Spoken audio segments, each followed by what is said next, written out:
Dialah Allah Subhanahu wa Ta'ala yang maha besar dari segala sesuatu yang besar. Yang besar selain Allah kecil. Dialah Allah Subhanahu wa Ta'ala yang maha kaya dari segala sesuatu yang kaya. Yang kaya selain Allah miskin. Dialah Allah yang maha perkasa, yang maha kuat. Yang perkasa, yang kuat selain Allah lemah. Dialah Allah raja di atas para raja. Yang raja selain Allah hamba. Dialah Allah Subhanahu wa Ta'ala yang maha berkuasa selama-lamanya.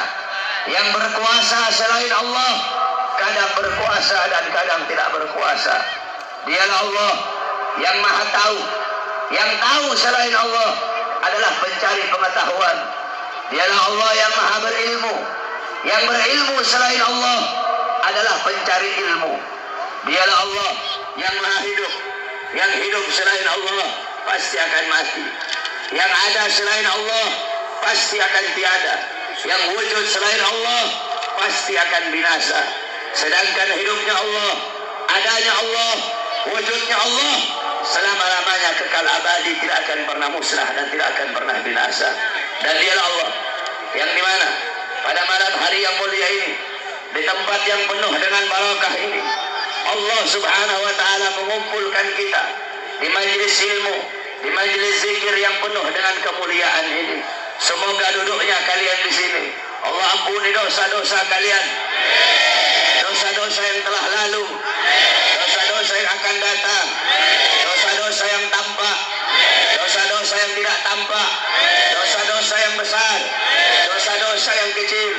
Sebab duduknya kalian di sini mendapatkan keberkahan, mendapatkan keutamaan daripada baginda Nabi besar Muhammad sallallahu alaihi wasallam. Yang dimuliakan oleh Allah, segala puji bagi Allah Subhanahu wa Ta'ala yang maha mulia.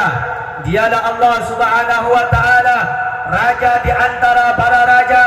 Raja selain Allah adalah hamba.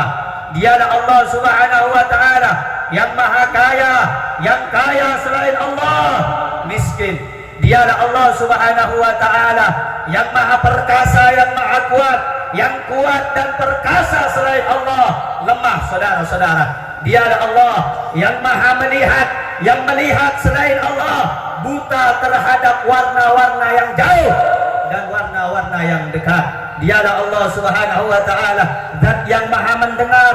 Yang mendengar selain Allah buta, tuli daripada suara-suara yang jauh dan suara-suara yang dekat akan mengulikannya. Dialah Allah Subhanahu wa Ta'ala yang maha mengetahui, yang tahu selain Allah para pencari pengetahuan. Dialah Allah Subhanahu wa Ta'ala yang maha mulia, yang maha agung, yang maha sempurna, sehingga andai kata seluruh manusia mulai zaman Nabi Adam sampai hari kiamat berbuat maksiat kepada Allah, tidak akan merendahkan dan tidak akan mengurangi kemuliaan Allah Subhanahu wa Ta'ala. Dialah Allah yang maha agung, yang maha tinggi. Andai seluruh manusia beribadah kepada Allah hingga akhir kiamat, tidak akan menambah keagungan dan kemuliaan Allah Subhanahu wa Ta'ala.